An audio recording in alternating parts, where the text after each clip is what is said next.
This is still a tip of the iceberg. ये अभी जो हम बताने वाले हैं ये भी खुलासे का एक थोड़ा सा हिस्सा है, लंबी कड़ी है। लगातार आपके सामने ऐसे धमाकेदार खुलासे इस संस्था के बारे में, इस संस्था को कैसे खत्म किया जा रहा है उसके बारे में हम बताते रहेंगे। अगली स्लाइड दिखाइए।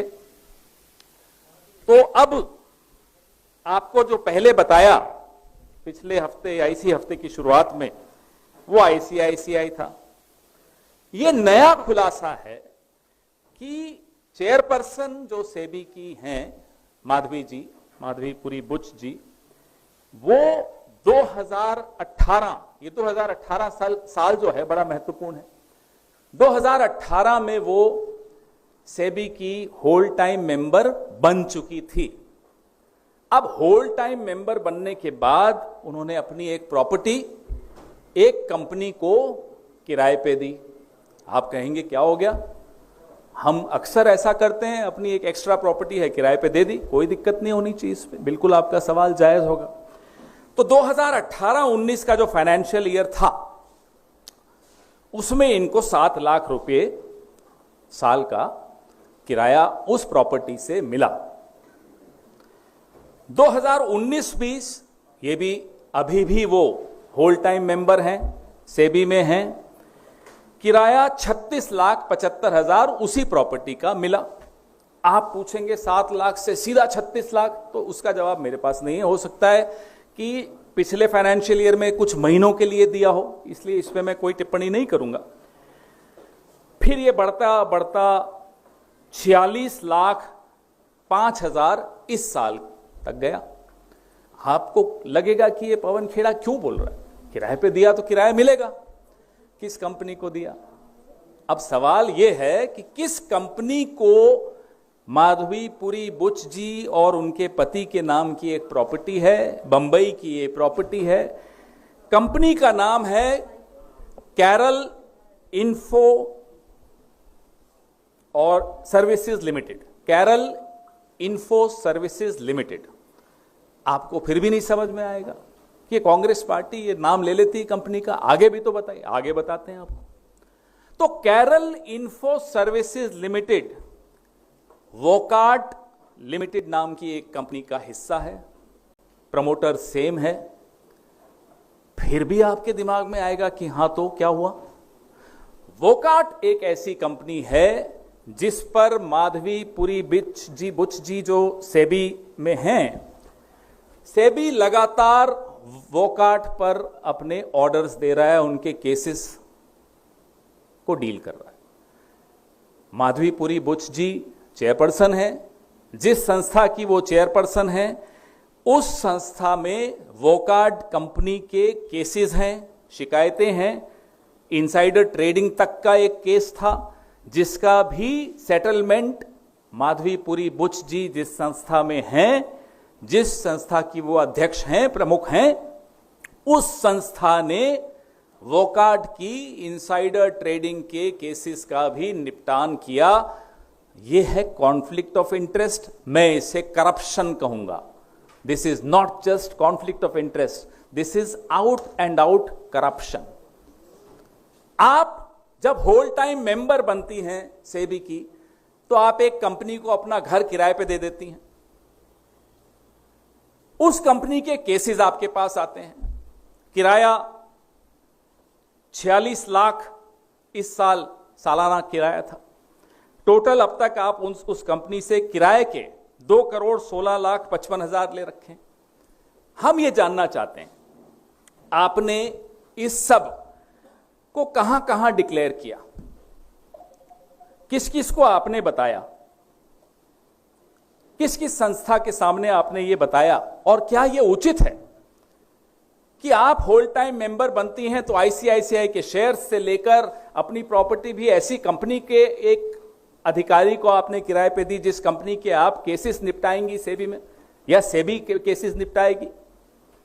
Is it legal, is it proper, is it ethical?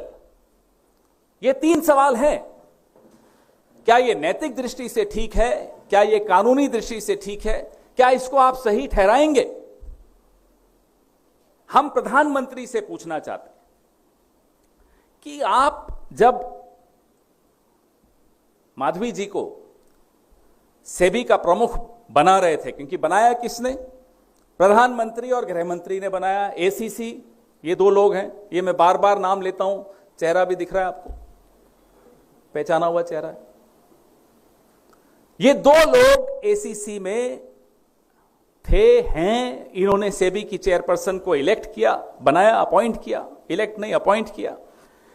तो हम ये जानना चाहते हैं कि क्या ऐसी कोई अंडरस्टैंडिंग थी आपकी सेबी की चेयरपर्सन के साथ कि आपके जो भी व्यावसायिक संबंध आपके परिवार के जिस भी कंपनी से हैं, थे और बनेंगे, उसमें हम हस्तक्षेप नहीं करेंगे? हो सकता है ऐसी कोई अंडरस्टैंडिंग हुई हो, बड़ी जगह पे ऐसी अंडरस्टैंडिंग होती होगी। आजकल न्यू इंडिया, नए भारत में कुछ संभव है। तो अगर ऐसी अंडरस्टैंडिंग थी तो प्रधानमंत्री जी कृपया करके सामने आइए और इस देश को बताइए कि हां, मैंने ऐसी अंडरस्टैंडिंग की थी सेबी प्रमुख के साथ, उनको सेबी प्रमुख बनाने से पहले, कि उनके व्यावसायिक संबंध, उनके और उनके परिवार के जितने भी व्यावसायिक संबंध हैं, जिस भी कंपनी से हैं, उसमें वो हस्तक्षेप सरकार नहीं करेगी, वित्त मंत्रालय नहीं करेगा, सेबी नहीं करेगा। कभी सुना है आपने?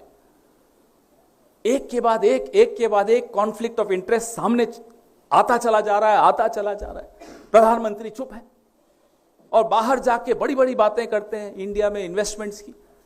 कौन गंभीरता से लेगा? आपने खुद किस तरह के व्यक्ति को एक रेगुलेटरी बॉडी का प्रमुख बनाया है?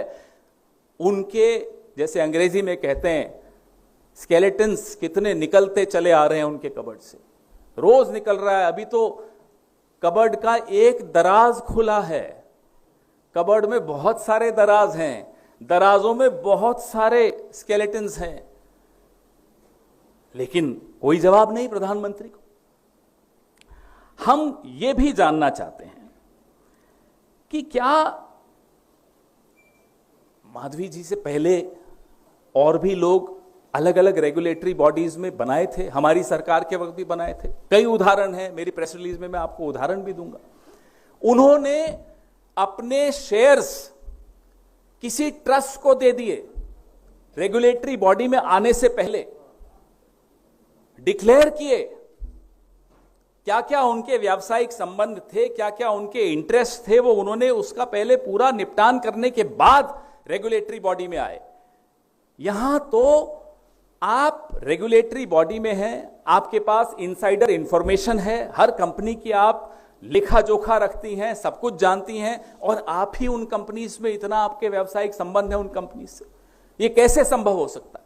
ये बात हम प्रधानमंत्री से जानना चाहते हैं कि आपने ऐसा कौन सा उन्हें मंत्र दे दिया, ऐसा कौन सा आपने वरदान दे दिया उनको? ये वरदान से कम नहीं है कि वो जो भी करें वो माफ है, ये तो वरदान ही हो सकता है। तो ऐसा वरदान प्रधानमंत्री जी आपने और किस किस को दे रखा है, ये भी बताएं जरा हम सबको। ये सवाल हम लगातार पूछ रहे हैं, माफ कीजिएगा, इसी प्रेस वार्ता से संबंधित ये फोन है तो मैं उठाऊंगा, और ये जानकारियां जो लगातार आ रही हैं जी, तो इस पे भी हम एक प्रेस वार्ता करेंगे। सैलरी एक और, धन्यवाद, थैंक यू, बाद में बात करें। अब आपको आपके सामने हो रहा है, ये लगातार हो रहा है, ऐसी जानकारियां मिल रही हैं कि यही माधवी जी सेबी की प्रमुख और इनके पति और कहां कहां से क्या क्या ले रहे हैं, अभी आपके सामने एक और प्रेस वार्ता का सामान है। ये मजाक की बात नहीं है, बहुत गंभीर बात है। करोड़ों करोड़ों लोगों का आस्था और विश्वास इस रेगुलेटर की वजह से भारत के मार्केट पर है, और रेगुलेटर अगर कॉम्प्रोमाइज्ड है, अगर रेगुलेटर के ऊपर सवालिया निशान खड़े हो जाएंगे तो मेरी और आपकी इन्वेस्टमेंट्स पर सवालिया निशान खड़े हो जाएंगे। यह चिंता है हमारी। चिंता राजनीतिक पार्टी की हैसियत से एक चिंता है, क्योंकि हम इस मिडिल क्लास की जो चिंताएं हैं उसको व्यक्त करने के लिए ही राजनीति कर रहे हैं। इसीलिए हम आपके सामने बार बार इतनी रिसर्च करके आते हैं। हमें चिंता है कि इस देश की जो छवि है, इस देश के मार्केट की जो साख है,